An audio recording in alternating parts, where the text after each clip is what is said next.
দর্শক আপনাদের সবাইকে আমন্ত্রণ এটিএন বাংলা লাইফস্টাইল বিষয়ক সাপ্তাহিক আয়োজন লাইফ এন্ড বিউটিতে। এখন যেহেতু শীতকাল, আমরা জানি যে খাওয়া দাওয়ার কারণে স্বভাবতই সবাই একটু ওয়েট গেইন হয়তো বা করে। এছাড়াও স্বাস্থ্য সম্পর্কে যেহেতু আমরা সচেতন, আমরা সবসময় চাই ফিট থাকতে, তাতে আমরা বেশি খাই বা কম খাই। সো এই সব সমস্যার সমাধান নিয়ে আমরা আজকে চলে এসেছি। আমাদের আজকের যিনি অতিথি তিনি ক্লিনিক্যাল নিউট্রিশনিস্ট নুসরাত দীপা। কেমন আছেন? ভালো আছি, কেমন আছেন আপনি? আমি খুব ভালো আছি, আপনাকে পেয়ে আরো বেশি ভালো লাগছে। অনেক টিপস জানবো আজকে কিভাবে স্লিম হওয়া যায়। তো প্রথমেই জানতে চাই যে শীতকালীন সময় আমি যেটা বলছিলাম যে অনেক রকমের পিঠা থাকে, অনেক মুখরোচক খাওয়া থাকে এবং দাওয়াতও থাকে অনেক বেশি। তো এই সময়টা দেখা যায় যে মোরলেস সবাই কিন্তু কম বেশি একটু ওয়েট গেইন করে ফেলে। সো এই সময়টাতে আসলে আমাদের ওয়েটটা যেন গেইন না হয়, প্লাস আমরা যেন খাওয়াটা খুব ভালো এনজয় করতে পারি, সেটার জন্য কি করণীয়, অথবা এমন কোনো ফুড আছে কিনা যেটা খেলে ব্যালেন্স থাকবে? আচ্ছা, উইন্টার সিজনের জন্য কিন্তু আমরা সারা বছরে কিন্তু আমরা ওয়েট করি, আমাদের বিয়ের সিজন থাকে, ফেস্টিভ সিজন, বিভিন্ন ধরনের প্রোগ্রাম আমাদের থাকে, এক্স্যাক্টলি যে আমাদের ফেস্টিভ একটা সিজন থাকে। তো এই ফেস্টিভ সিজনের জন্য অনেকে যেটা করে, যারা খুব সচেতন, যদি কেউ ওভারওয়েট থাকে, ওবেসিটিতে ভোগে, তারা কিন্তু 3-4 মাস আগে থেকে কিন্তু প্রিপারেশন নেয় যে আমাকে একটু ওয়েটটাকে লুজ করতে হবে, যেহেতু আমার নেক্সট আমার কোনো প্রোগ্রাম আছে। তার থেকে বড় কথা, যেমনটি আপনি বলছিলেন যে আমাদের এই সময়টাতে কিন্তু প্রচুর পিঠা খাওয়া হয়, দেশীয় পিঠা খাওয়া হয়, মিষ্টি খাওয়া হয়, একটু আমরা একটু চিল মুডে থাকার চেষ্টা করি। সো আমার কাছে মনে হয় যে কেন খাবো না আমরা, তাই এটা তো একটা সিজনাল একটা খাবার। পিঠা আমরা খাবোই, আমাদের মা খালারা রেডি করছে এবং বিয়ের প্রচুর দাওয়াত থাকে।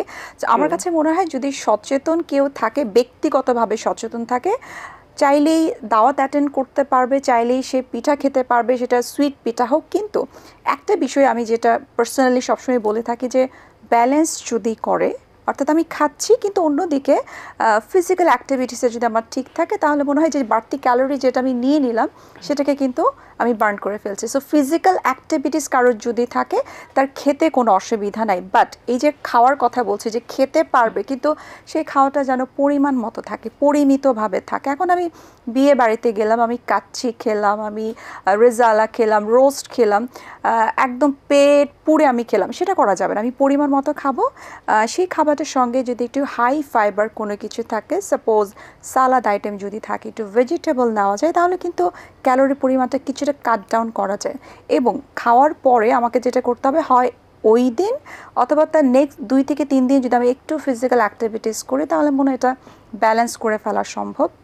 আরেকটা বিষয় হচ্ছে যে শীতকালে কিন্তু নানান ধরনের কালারফুল শাকসবজি পাওয়া যায়, যেটা সারা বছর খুব একটা পাওয়া যায় না। সো এই শীতকালের ওই সময়টাকে না কাজে লাগানো উচিত। এবং এই কালারফুল শাকসবজিগুলোতে প্রচুর অ্যান্টিঅক্সিডেন্ট থাকে, আর অ্যান্টিঅক্সিডেন্ট খাওয়া মানেই আমরা জানি যে এটা আমাদের ইমিউনিটিটাকে বুস্ট করে। তো এই শীতকালীন এই সময়টাকে না আমার কাছে মনে হয় এনজয় করা উচিত। আমরা দাওয়াত খাবো, কোনো অসুবিধা নাই, পিঠাপুলি খাবো, কোনো অসুবিধা নেই, কিন্তু ওই যে চেক অ্যান্ড ব্যালেন্স, এই বিষয়টাকে যদি আমরা মাথায় রেখে, আমার মনে হয় এই দাওয়াত অ্যাটেন্ড করেও, এই পিঠাপুলি খেয়েও বা বিভিন্ন ধরনের ওকেশন অ্যাটেন্ড করেও কিন্তু নিজেকে ফিট রাখা সম্ভব। একটা বিষয় যদি মাথায় রাখা, যে আমাকে ফিট রাখতে হবে নিজেকে, সেই সাথে সুস্থ থাকতে হবে, তাহলে আমার কাছে মনে হয় যে খুব একটা অসুবিধা হওয়ার আসলে কথা না। সচেতনতাই আসলে সবকিছু সলিউশন। আমাদের সাথে একটা ফোন আছে, আমরা ফোনটা নিয়ে নিচ্ছি। আসসালামু আলাইকুম দর্শক, আপনার নাম বলে আপনার যা বলার অথবা প্রশ্ন করার করবেন। আমি লালমাটিয়া থেকে বহনা বলছি। আজকাল আমরা সোশ্যাল মিডিয়া দেখতে পাই যে ওজন কমানোর জন্য বিভিন্ন ধরনের স্লিমিং পাউডার বা জুস বিক্রয় হচ্ছে। এগুলো আসলে কতটা স্বাস্থ্যসম্মত, বা আদৌ কি আসলে ওজন কমায় এগুলো? ধন্যবাদ আপনাকে। জুসের কথা উনি বলছিলেন, স্লিমিং টি। আচ্ছা, এই যে আমরা সোশ্যাল মিডিয়াতে বিভিন্ন চটকদার কিছু আমরা বিজ্ঞাপন দেখি যে এই ধরনের জুস, এই ধরনের স্লিমিং টি খেলে আমার ওয়েট কমে যাবে 15 দিনে বা 7 দিন একটা চ্যালেঞ্জ থাকে যে 15 দিনে আপনার 7 কেজি ওজন কমে যাবে, বা 1 মাসে 10 থেকে 15 কেজি ওজন কমে যাবে। আমি পার্সোনালি মনে করি, এবং আমার কাছে মনে হয় যারা এক্সপার্ট ডায়েটিশিয়ান, যারা আসলে বেসিক্যালি ক্লিনিক্যাল বেস কাজ করে, তারা কখনোই না এই বিষয়টাকে প্রেফার করবে না। আমরাও কখনো এটাকে সাপোর্ট করি না। আমার কাছে মনে হয় একজন মানুষ সুস্থ সবলভাবেই সে ওজন কমাতে পারবে। এই ধরনের আর্টিফিশিয়াল যে জুস যেগুলো রয়েছে এবং গ্রিন টি যেগুলো রয়েছে, নট গ্রিন টি আমি বলবো, স্লিমিং টি যেগুলো রয়েছে, এগুলো বোধহয় গ্রিন কফি, হ্যাঁ, এগুলো স্বাস্থ্যের জন্য ভালো, কিন্তু যেটার উদ্দেশ্য থাকবে যে আপনার এটা ওজন কমাতে হেল্প করবে, এগুলোকে আসলে সায়েন্টিফিক ওয়েতে বা সায়েন্স যেটা বলে, রিসার্চ যেটা বলে, আমরা তো আসলে রিসার্চকে আমরা অ্যাভয়েড করতে পারবো না।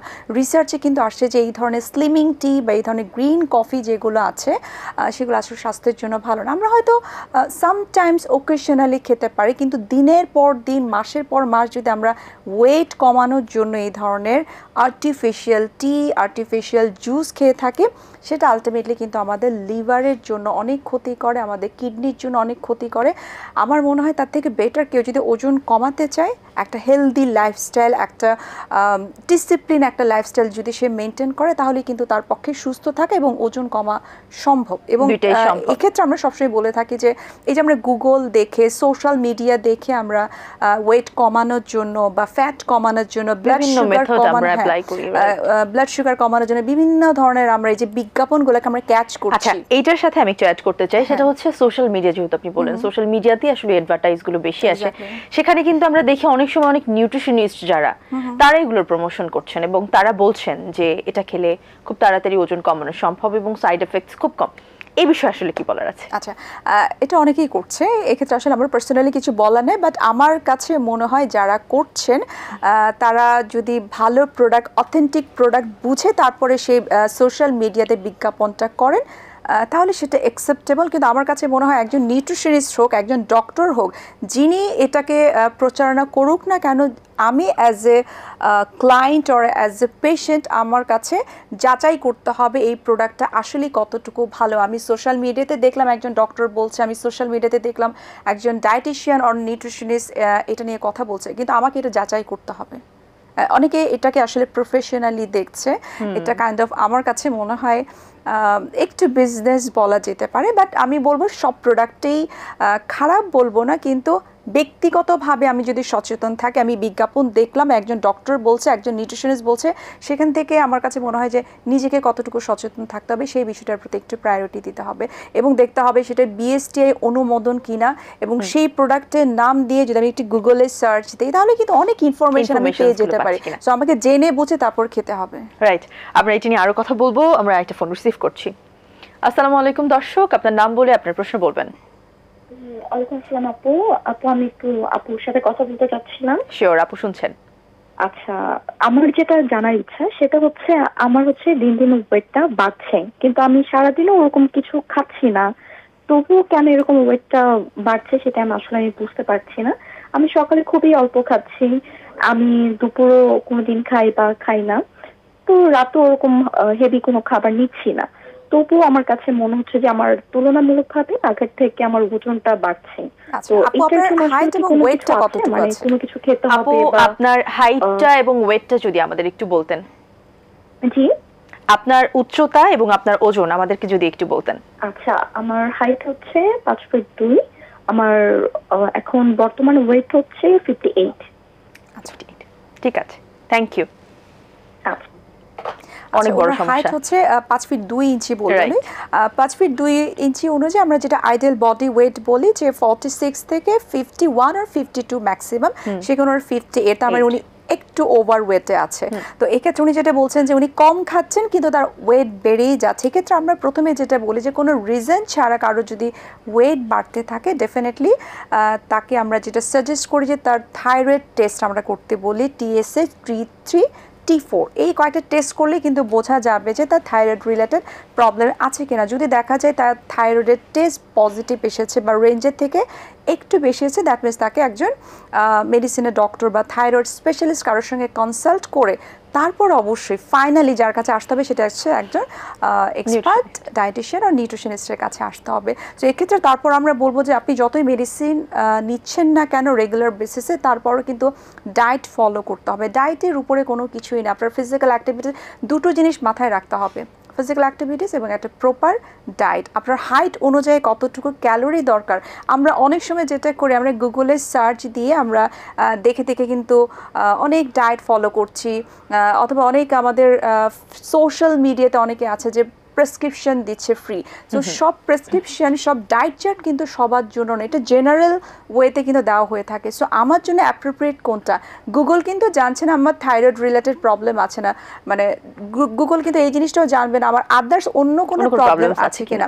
সো গুগলের কাছে কোয়েশ্চেন না করে কষ্ট করে একজন ডায়েটিশিয়ানের কাছে এসে পরামর্শ করে আপনার ফুড হ্যাবিট, আপনি কী ধরনের কাজ করেন, আপনার বাসায় কী ধরনের খাবার তৈরি হয়, সেটার উপর বেস করে কিন্তু একজন ডায়েটিশিয়ান কিন্তু তাকে খাবারটাকে প্রেসক্রাইব করে থাকে। যেমন আমাদের কাছে যখন কোনো পেশেন্ট আসলো, আমি তার হাইট ওয়েট দেখলাম, ক্যালোরি ফিক্স করলাম, তারপর আমি চার্ট দিয়ে দিলাম, সেটা কিন্তু আমরা কখনোই করি, এটা কিন্তু অনেক কাউন্সিলিংয়ের একটা ব্যাপার। আমাকে কিন্তু তার মাইন্ড রিড করতে হয়, আমাকে তার আর্থসামাজিক অবস্থা, এটা কিন্তু আমরা গল্প করতে করতে কিন্তু আমরা এই জিনিসগুলো ফাইন্ড আউট করি। হ্যাঁ, আমরা ফাইন্ড আউট করে থাকি, আমাদেরকে জানতে হয়। এখন আমি একটা খাবার দিলাম, বাট সেই ক্লায়েন্ট বা পেশেন্টটা থাকে ঢাকার বাইরে, তাকে নিশ্চয়ই আমি ওটস দিতে পারবো না, তাকে নিশ্চয়ই আমি বলতে পারবো না আপনি অ্যাভোকাডো খান। সো সে কোন জায়গাটায় থাকছে, তার প্রফেশন কি, তার বাসায় কোন ধরনের খাবার রেডি হচ্ছে, সেইটার উপর বেস করে কিন্তু আমরা খাবারটাকে ঠিক করে থাকি। সো যিনি কল করেছেন তাকে আমি অবশ্যই সাজেস্ট করবো যে একটা থাইরয়েড টেস্ট যদি তিনি করে নেন, যদি দেখেন নর্মাল আছে তাহলে আমি বলবো যে কোনো অসুবিধা নেই। অনেক সময় আমাদের মেটাবলিক রেট যাদের খুব স্লো, তাদের ওয়েটটা আসলে সহজে কমতে চায় না, বাড়তেই থাকে। এই জন্য মেটাবলিক রেটটাকে চেঞ্জ করার জন্য আমাদের ফুড হ্যাবিট চেঞ্জ করতে হয়, ফিজিক্যাল অ্যাক্টিভিটিস বাড়তে হয়। ফিজিক্যাল অ্যাক্টিভিটিস যদি বাড়ে আমাদের মেটাবলিজম সিস্টেমটা কিন্তু খুব অ্যাক্টিভ হয়। সো হার্টের উপরে কোনো ঔষধ নেই। তাহলে সেক্ষেত্রে শুধুমাত্র ডায়েট দিয়ে, কোনো এক্সারসাইজ ছাড়াও ওজন কমানো সম্ভব নয়? না, একেবারে না, দুটো জিনিস থাকতেই হবে। তবে কিছু কিছু ক্ষেত্রে হ্যাঁ, যাদের 80 কেজি 90 কেজির মতো চলে আসে, বা 80-90 কেজির বেশিও কিন্তু আমাদের কাছে অনেক পেশেন্ট আসে যে 120 কেজি 130 কেজির মতো থাকে। সো তাদের ক্ষেত্রে আমরা যেটা করে থাকি যে ডায়েট, ফিজিক্যাল অ্যাক্টিভিটি, সেটার পাশাপাশি আমরা যেটা আসলে খুব অথেন্টিক কিছু, যেটা স্বাস্থ্যের জন্য ক্ষতিকর না, ওরকম কিছু আমরা সাপ্লিমেন্ট বা মিল রিপ্লেসার দিয়ে থাকি যেন তার দ্রুত ওজন কমে। আমাদের কাছে এমন অনেক পেশেন্ট কিন্তু আসে যে তার নেক্সট 2 মান্থসের মধ্যে তার বিয়ের প্রোগ্রাম হবে, অথবা নেক্সট মান্থে তার কোনো একটা সার্জারি হবে, খুব দ্রুত তার ওজন কমানো উচিত। সেক্ষেত্রে আমরা দেখা যায় কিছু সাপ্লিমেন্টের হেল্প নিয়ে থাকি, এবং সেই সাপ্লিমেন্টে আমার মনে হয় একজন ডায়েটিশিয়ান হিসেবে এটা আমাদের মোরাল রেসপন্সিবিলিটি যে আমি কোন প্রোডাক্টটা তাকে আমি দিচ্ছি। এটা আসলে প্রোডাক্ট বলা উচিত না, অফকোর্স এটা খুব ইমার্জেন্সি না থাকলে আপনারা আসলে প্রেসক্রাইব করেন না, কখনো আমরা দেই না, দেওয়া উচিত না। বাট আমরা দিচ্ছি না তার মানে এটা যে হার্মফুল, সেটার জন্য যে দিচ্ছি না তা না। আমরা যেটা করি যে 2-3 মাসের জন্য দেই, একটা সময় কিন্তু 2-3 মাসে মোটামুটি একটা নাইস একটা ওয়েটে তিনি চলে আসেন, তারপর আমরা বলি এটা অ্যাভয়েড করলেই চলবে। তখন শুধুমাত্র একটু শারীরিক পরিশ্রম আর খাওয়া দাওয়াটা যদি ঠিকঠাক মতো করে। হ্যাঁ, আরেকটা বিষয় আমি সবসময় বলি আমার ক্লায়েন্টদেরকে, একটা জিনিস যে যখন বলে যে আমি ওজন কমাতে চাই, আমি ডায়েট দেওয়ার আগে প্রথমে যেটা বলি যে আপনাকে মেন্টালি প্রিপারেশন নিতে হবে, আপনার ডেডিকেশন অ্যান্ড ডিটারমিনেশন, এই দুটো জিনিস যদি ঠিক থাকে তাহলে দেখবেন যে আপনার খাওয়াই, যে আমি কন্ট্রোল করার জন্য বলছি একটু কম কম কার্ভ দিচ্ছি, আমরা কিন্তু কখনোই বলি না যে নো কার্ভ নেওয়া যাবে না, সেটা কখনই করা উচিত না। কিটো অ্যাসিডোসিস ক্রিয়েট হয়ে থাকে, উইকনেস চলে আসে। সো আমরা যেটা করি যে ওয়েট কমানোর ক্ষেত্রে লো কার্ভ আমরা ডায়েট মেনটেন করতে বলি, বাট সেখানে প্রচুর প্রোটিন থাকবে, ফ্রুটস থাকবে, ভেজিটেবল থাকবে, গুড ফ্যাট থাকবে। তো এই কয়েকটা জিনিস যদি মেনটেন করা যায়, ওই যে বললাম যেটা ডিটারমিনেশন, ডেডিকেশন, অতটুকু জিনিস থাকে। অনেকে বলে যে আমি না পারছি না, আমি ডায়েট ছেড়ে দিই, মোটিভেশনস নষ্ট হয়ে যাচ্ছে। হ্যাঁ, সো আপনাকে নিজেকে মেন্টালি আগে প্রিপারেশনটা নিতে হবে, প্রিপেয়ার হতে হবে যে আমি ওয়েট কমাবো। সো একটু কম খেলেও তাতে কোনো অসুবিধা নাই, কিন্তু অনেকে মনে করে যে আমাকে ওজন কমাতে হবে তার মানে খাওয়া দাওয়া একেবারেই ছেড়ে দিতে হবে। সকালে ব্রেকফাস্ট অনেকে টাইমলি করে না, ঘুমানোর আগে যে ডিনার যেটা সেটা অনেকে ঠিকমতো করে না। খাবার খেয়েই কিন্তু ওজন কমানো সম্ভব, না খেয়ে কখনো ওজন কমানো সম্ভব না। আদারওয়াইজ যেটা হয় ম্যাল নিউট্রিশন হয়, বিভিন্ন ধরনের ডেফিসিয়েন্সি হয়, সেটা হয়তো ইনস্ট্যান্ট বোঝা যায় না, 2-3 মাস পর থেকেই কিন্তু এটার সাইন অ্যান্ড সিমটম কিন্তু আস্তে আস্তে বোঝা যায়। আমরা এটা নিয়ে আরো ডিটেইলে কথা বলবো, আমার একটা প্রশ্ন আছে এই রিলেটেড, বাট তার আগে আমরা একটু দর্শকের ফোনটা নিয়ে নিচ্ছি। আসসালামু আলাইকুম, আপনার নাম বলবেন এবং সে সাথে আপনার কি জানার আছে সেটি জানতে চাইবেন। ওয়ালাইকুম আসসালাম। হ্যালো, জি আমরা শুনতে পাচ্ছি আপনাকে। আমি বসুন্ধরা থেকে ফোন করেছিলাম, আপুর কাছে জানতে চাচ্ছি, আমার মেয়ের বয়স 15 বছর। তো আমার মেয়ের বয়স 15 বছর, তো ও মানে সকালে কখনোই মানে খেতে চায় না, ও খেলে নাকি ওর একটু মানে মানে বমি লাগে, ভালো লাগে না, স্কুলে এখানে যাওয়ার আগে কিছু খাবো, এটা চায় না। আমি চাই যে 1 কাপ দুধ হলেও খেয়ে যাক, তো খেলেই ওর খারাপ লাগে। তো আমি সকালে ব্রেকফাস্টটা তাকে করাই কখনোই বের করতে পারছি না। এখন এইটা আমি কি করতে পারি আসলে? খালি পেটে থাকা, টিফিনটা নিচ্ছে সে ওখানে খাচ্ছে, কিন্তু মানে স্কুলে যাওয়ার আগে যে একটা কিছু খেয়ে যাওয়া, এই জিনিসটা সে মেনটেন করে না। ধন্যবাদ আপনাকে দর্শক। আচ্ছা, এই প্রবলেমটা না অনেক বাচ্চাদের ক্ষেত্রে হয়ে থাকে। আমি শুধু বাচ্চা বলবো না, অনেক বড়দের ক্ষেত্রেও অ্যাডাল্ট হয়। পারসন যারা আছে, যারা আসলে অফিস ওয়ার্ক করছে, তারাও দেখা যায় যে তাড়াহুড়ার জন্য হোক বা এই যে সকালবেলাতে বমিটিং ভাব থাকে, হ্যাঁ, এটার জন্য ব্রেকফাস্ট করতে চায় না। ব্রেকফাস্টে আমি ছোট্ট করে বলি, ব্রেকফাস্ট নামটাই কিন্তু হয়েছে যে সারা রাত আমরা না খেয়ে থাকছি, দিস ইজ ফাস্টিং, এবং এই ফাস্টিংটাকে ব্রেক করা, এখান থেকে কিন্তু ব্রেকফাস্ট নামটা এসছে। So breakfast is very important. আমার সারা দিনের আমি যতটুকু কাজ করব সেই এনার্জিটুকুই কিন্তু আমি পাচ্ছি ব্রেকফাস্ট থেকে। কিন্তু এই যে ছোট বাচ্চাদের ক্ষেত্রে এটা খুব কমন একটা প্রবলেম যে আমি ভালো মতো ব্রেকফাস্ট করে দেন স্কুলে পাঠাতে পারছি না। এক্ষেত্রে গার্ডিয়ানদের করা উচিত যেটা যে টিফিনটা আমি দিচ্ছি সেই টিফিনটা যেন খুব একটা কমপ্লিট মিল হয়। একটা ডিম যেন অবশ্যই থাকে, একটা কার্বের পোর্শন, সেটা হোক রুটি, সেটা হোক একটা ব্রেড, হোক সেটা একটা বান রুটি হতে পারে। যদি সে কলা খেতে পছন্দ করে কলাটা দিয়ে দিই, কলা থেকে প্রচুর ক্যালোরি আমরা পাচ্ছি, প্রচুর ভিটামিনস মিনারেলস আমরা পাচ্ছি। সো যিনি খাবারটা দিচ্ছেন হয়তো বাসায় খাচ্ছে না, আমরা যেটা বলি যে ঠিক আছে ফাইন, রুটি বা কোনো ধরনের কার্ভ খাওয়ানোর দরকার নেই, বাট একটা প্রোটিন পোর্শন যদি কোনো রকমে খাওয়ানো যেতে পারে এবং ওই বাচ্চাটা যে ধরনের খাবারটা বেশি পছন্দ করে সেটাই যেন মিনিমাম তাকে খাইয়ে দেওয়া হয়। আদারওয়াইজ হয় ক্লাস পারফরমেন্সটা খুব একটা ভালো আসে না, সে অ্যাটেনশন দিতে পারে না। ট্রু। সো আপনি কিন্তু আপনার এই যে থ্রু আউট দি কনভারসেশন বা আমরা যা কথা বলছি সেখানে কিন্তু আপনি ব্রেকফাস্টের যে একটা ইম্পর্টেন্স সেটা বারবারই বলছেন এবং ওটাতেই ফোকাসড। সো এখন অনেক কিছুই ট্রেন্ড চলে আমাদের, সেই ট্রেন্ডি ডায়েটসের মধ্যে খুব খুব বেশি ট্রেন্ডি একটা ডায়েট হচ্ছে ইন্টারমিটেন্ট ফাস্টিং, যেখানে একটা লং টাইম হচ্ছে না খেয়ে থাকতে হয় এবং সেক্ষেত্রে দেখা যায় ম্যাক্সিমামই সকালের নাস্তাটা স্কিপ করতে হয় বা স্কিপ হয়ে যায়। সো সেই ক্ষেত্রে অ্যাকচুয়ালি কি করণীয়, অ্যান্ড ইন্টারমিটেন্ট ফাস্টিং কি অ্যাকচুয়ালি কাজ করে কিনা? ইন্টারমিডিয়েট ফাস্টিং অফকোর্স কাজ করে, কিন্তু আমি পার্সোনালি না, আমার কাছে মনে হয় যে আমরা তো আসলে হিউম্যান বিং, আল্লাহ আমাদেরকে যতটুকু আসলে যে নিয়ম কানুনের মধ্যে রেখেছে, আমি বিলিভ করি যে আমরা এই সকালে ব্রেকফাস্ট, মিড মর্নিংয়ের একটা স্ন্যাক্স, দুপুরের যে লাঞ্চ, বিকালের একটা নাস্তা, রাতের বেলার ডিনার এবং ঘুমানোর আগে যে বেড টাইম মিল যেটা হয়, মিল্ক আর মিল্ক প্রোডাক্ট, অতটুকু খেয়েও কিন্তু নিজেকে আমি ফিট রাখতে পারি। বাট ইন্টারমিডিয়েট ফাস্টিংটা কারো ক্ষেত্রে আমরা দিয়ে থাকি, এটা ডিপেন্ড করে কার কতটুকু দরকার। হয়তো কারো সার্জারি হবে, কারো হয়তো 2-3 মাস পরে ইমার্জেন্সি কোনো কারণে, সেটা বিয়ের প্রোগ্রাম হতে পারে অথবা ব্রাইড ছাড়াও বা গ্রুম ছাড়াও, কিন্তু অনেক সময় দেখা যায় যে রিলেটিভস যারা আছে তারা হয়তো কোনো একটা প্রোগ্রামকে, কোনো ইভেন্টকে টার্গেট করে সে ওয়েট কমাতে চাচ্ছে, তখন আমরা সার্টেন টাইমের জন্য আমরা বলি যে আপনি ইন্টারমিডিয়েট ফাস্টিংটা ফলো করেন। আমার কাছে যেটা মনে হয় যে ইন্টারমিডিয়েট ফাস্টিংয়ের টাইমটা যেহেতু খুব শর্ট পিরিয়ড থাকে, হ্যাঁ, এই টাইমের মধ্যে আমার দিনের বেলা মানে যতটুকু, আমি যদি 8 ঘন্টাকে টার্গেট করি, এই 8 ঘন্টার মধ্যে আমার সারা দিনের জন্য যতটুকু নিউট্রিয়েন্ট, সেটাকে আমি প্রোটিন বলি, আদার যত ধরনের পুষ্টি উপাদান আছে, সেগুলোকে না ফুলফিল করাটা সবসময় পসিবল হয় না। এই জন্য আমরা বলি একটা সার্টেন টাইমের জন্য আপনি করতে পারেন 2 মাস, ম্যাক্সিমাম 3 মাস, এরপর আপনি নর্মাল ফুড হ্যাবিটে চলে আসেন। এটার একটাই কারণ হচ্ছে যে নিউট্রিয়েন্টগুলো ফুলফিল হচ্ছে না। কারণ 8 ঘন্টার মধ্যে আপনার সারাদিনে যদি আপনার ওয়েট যদি 50 কেজি হয়ে থাকে, আপনার প্রোটিনটাও নিতে হবে 50 গ্রাম, অর্থাৎ পার কেজি বডি ওয়েট অনুযায়ী 50 গ্রাম প্রোটিন নিতে হবে। সো 50 গ্রাম প্রোটিন তো আপনি সারাদিনে ওই 8 ঘন্টা 10 ঘন্টার মধ্যে আপনি ফুলফিল করতে পারছেন না। যতটুকু ফ্রুটস দরকার, যতটুকু ভেজিটেবল আপনার এই অতটুকু টাইমের মধ্যে খাওয়া দরকার, ততটুকু কিন্তু আমরা খাচ্ছি না। আমরা কোনটা মার্ক করছি, আল্লাহ আমার তো ওয়েট কমে যাচ্ছে, সো আমরা ওয়েটটার দিকে বেশি এমফাসাইজ করছি, কিন্তু আমার ইন্টারনাল ওয়েতে কতটুকু আমার আসলে এই নিউট্রিশনটা ফুলফিল হচ্ছে সেদিকে আমরা খেয়াল করি না। খেয়ালটা কখন আসে? 2-3 মাস পরে যখন আমাদের হেয়ার ফল শুরু হয়, একটু স্কিন টোন কমে যায়, একটু উইকনেস গ্রো করে, ডার্ক সার্কেল হয়, হ্যাঁ, তখন আমরা আস্তে আস্তে বুঝতে পারি যে না, আমার তো স্কিনে অনেক চেঞ্জেস হয়ে। আপনি খেয়াল করে দেখবেন যে ম্যাক্সিমাম ক্ষেত্রে যারা ওয়েট লস করে, একটা সময় কিন্তু তারা বলে যে আমার প্রচুর চুল পড়ে যাচ্ছে। চুল পড়ার রিজনটা এটা হচ্ছে যে আপনি যে ডায়েটটা ফলো করেছেন সেটা অ্যাপ্রোপ্রিয়েট ছিল না, প্রপার ছিল না। রাইট। আমাদের সাথে আরেকটা ফোন আছে, আমরা ফোনটা নিচ্ছি। আসসালামু আলাইকুম দর্শক, আপনার নাম বলবেন, আপনার প্রশ্ন করবেন। আমি ধানমন্ডি থেকে বলছি। আমার দুটো প্রশ্ন, আমি অনুষ্ঠানটা আসলে শুরু থেকে দেখছি। সেটা হচ্ছে যে এই যে কিছুক্ষণ আগে যে আপনারা বললেন যে বিভিন্ন ডক্টরের নাম ব্যবহার করে কিছু স্লিমিং পাউডার বা স্লিমিং জুস ব্যবহার করা হচ্ছে, মানুষ যে খাচ্ছে, এতে কি ক্রেতারা প্রতারিত হচ্ছে না?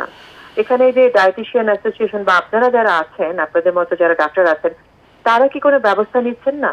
এই একটা প্রশ্ন। আরেকটা প্রশ্ন হচ্ছে, আমরা অনেক সময় দেখা যায় যে ডায়েট ফলো করে বা আমরা একটু কম খেয়ে আমাদের কিন্তু অনেকে চুল পড়ে যায়। এটা কি আসলে ডায়েটের কারণে বা অন্য কোনো কারণে? এই দুটো একটু আমি নুসরাত ম্যাডামের কাছে জানতে চাচ্ছি। ধন্যবাদ আপনাকে দর্শক। অনেক অনেক চমৎকার একটা কোয়েশ্চেন উনি করলেন যে আমরা কেন কোনো ইনিশিয়েটিভ নিচ্ছি না। অনেকেই কিন্তু ইনিশিয়েটিভ নেয়, হয়তো আমাদের অনেকের কানে হয়তো সেটা আসছে না, পৌঁছাচ্ছে না। সো আমাদের আসলে উচিত ভয়েস রেস করা, যে আমি বুঝতে পারছি যে এটা আসলে একদম কমার্শিয়াল ওয়েতে এই প্রচারণাটা করা হচ্ছে। সো আমরা যদি দু একটা মানুষও যদি ভয়েস রেস করি, আমার মনে হয় দু একটা ঘটনা এরকম হয়েছে, বাট অতটুকু না, যতটুকু সচেতন হওয়ার জন্য সেই ততটুকু কিন্তু হচ্ছে না। সো অফকোর্স আমার উচিত, আমরা যারা আম জনতা, আমরা যারা আছে, যারা আমরা দেখছি, অনেকে কিন্তু বুঝতে পারে কিন্তু ওই যে ভয়েস রেস করে না। সবাই চিন্তা করে যে ঠিক আছে আমি তো নিচ্ছি না, কিন্তু বাকিরা তো নিচ্ছে। আমার কাছে মনে হয় ঢাকা শহরের বাইরে যারা আছে এরা এই ধরনের বিজ্ঞাপনে না বেশি আকর্ষিত হয়। সো তাদের জন্য আমি বলছি যে কোনো প্রোডাক্ট, আমি আগেও বলেছি, ব্যক্তিগতভাবে সচেতন থাকতে হবে। এবং যদি আপনি পারেন, অফকোর্স আপনি ক্লেম করতে পারেন, তাই সেই ডায়েটিশিয়ান বলেন, সেই ডক্টর বলেন, বা যেই পার্সনে, নন মেডিকেল পার্সন যেই এই কাজগুলো করছে, অফকোর্স তাদের বিরুদ্ধে ব্যবস্থা নেওয়া উচিত বলে মনে হয়। তবে সাপ্লিমেন্ট অবশ্যই স্বাস্থ্যের জন্য কিছু কিছু ক্ষেত্রে ভালো, যেটা বিএসটিআই অনুমোদিত। এবং সেটাই আমি একটু জানতে চাই যে ক্লিনিক্যাল অ্যাপ্রুভড বা মেডিকেল অ্যাপ্রুভড এমন কোন সাপ্লিমেন্ট আছে কিনা?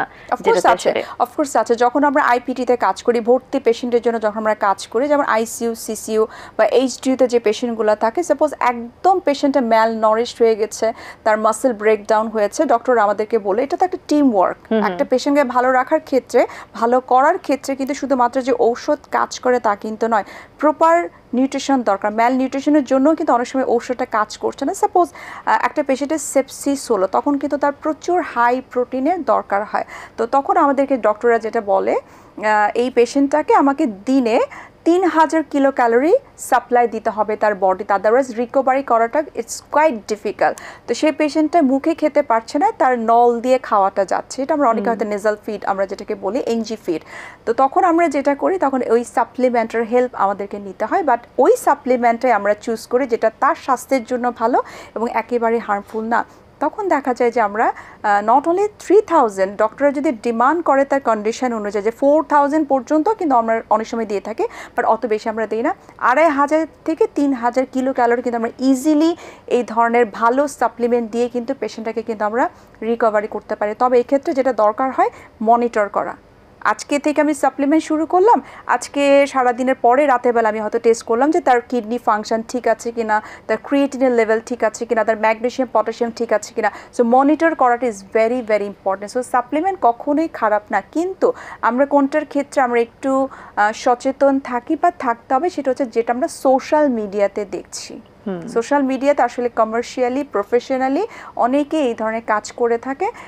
এক্ষেত্রে আমি বারবার বলছি, আপনি ব্যক্তিগতভাবে সচেতন হন, আপনি যাচাই বাছাই করেন, কারণ আমরা এখন সবাই অনেক কিছু বুঝি, জানি।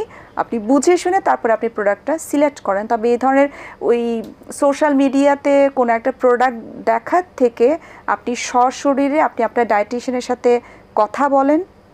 আপনার যত ধরনের ডিজিজ আছে, থাইরয়েড হোক, অনেকের ইউরিক অ্যাসিড বাড়তি আছে, অনেকের লিপিড প্রোফাইল অনেক হাই, যেটাকে আমরা বলি ডিসলিপিডেমিয়া, থাইরয়েডের প্রবলেম আছে। তো সব কিছু মিলে আপনি যদি আপনার ডায়েটিশিয়ানের সাথে কনসাল্ট করেন, তখন ডায়েটিশিয়ান কিন্তু আপনার প্রত্যেকটা ডিজিজকে কনসিডার করে আপনার হাইট ওয়েট অনুযায়ী আপনাকে একটা ক্যালোরি ফিক্স করে একটা প্রপার একটা ডায়েট আপনাকে দিবে। সো এটা কি ভালো না?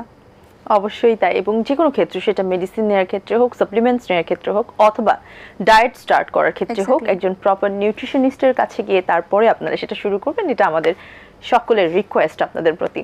সো আমরা জানি আপনি রিসার্চ করছেন নিউট্রিশন নিয়ে, সো লেটেস্ট অ্যাকচুয়ালি কি আছে বা লেটেস্ট আমাদের জন্য আপনার কি বলার আছে? আচ্ছা, আমি একজন এমফিল রিসার্চার। সো রিসার্চার হিসেবে না প্রচুর আর্টিকেল আমাদেরকে পড়তে হয়, প্রচুর রিসার্চ নিয়ে ঘাটাঘাটি করতে হয়, লেটেস্ট কি আসছে সেই জিনিসগুলো আমাদেরকে জানতে হয়। বেসিক্যালি আমি আসলে কিডনি প্রবলেম নিয়ে আমি কাজ করছি, স্পেশালি বাচ্চাদের। কারণ এখন আপনি যদি জানেন যে নিউলি রিসার্চ যেটা বলে যে প্রতি বছর, আমি শুধুমাত্র বাংলাদেশের প্রেক্ষাপটটা বলি, প্রতি বছর বাংলাদেশে প্রায় 30 থেকে 40 হাজার মানুষের কিডনি বিকল হয়ে যাচ্ছে।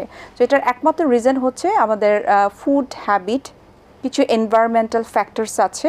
সো এই যে ফুড হ্যাবিটের কারণে বা অন্যান্য এনভায়রনমেন্টাল ফ্যাক্টরের কারণে আমাদের কিডনি ড্যামেজ হয়ে যাচ্ছে। আমি বলছি না যে কিডনি সংক্রান্ত রোগে আক্রান্ত হচ্ছে, সেটার ক্যালকুলেশনের ডিফারেন্ট। যদি আমি ওভাবে বলি, আমাদের মোট জনসংখ্যার প্রায় 2,80,00,000-এর মতো মানুষ কোনো না কোনোভাবে কিডনিজনিত সমস্যায় তারা ভুগছে, আর 30 থেকে 40 হাজারের মতো মানুষের কিডনি একেবারে ফেইলার হয়ে যাচ্ছে বা বিকল হয়ে যাচ্ছে।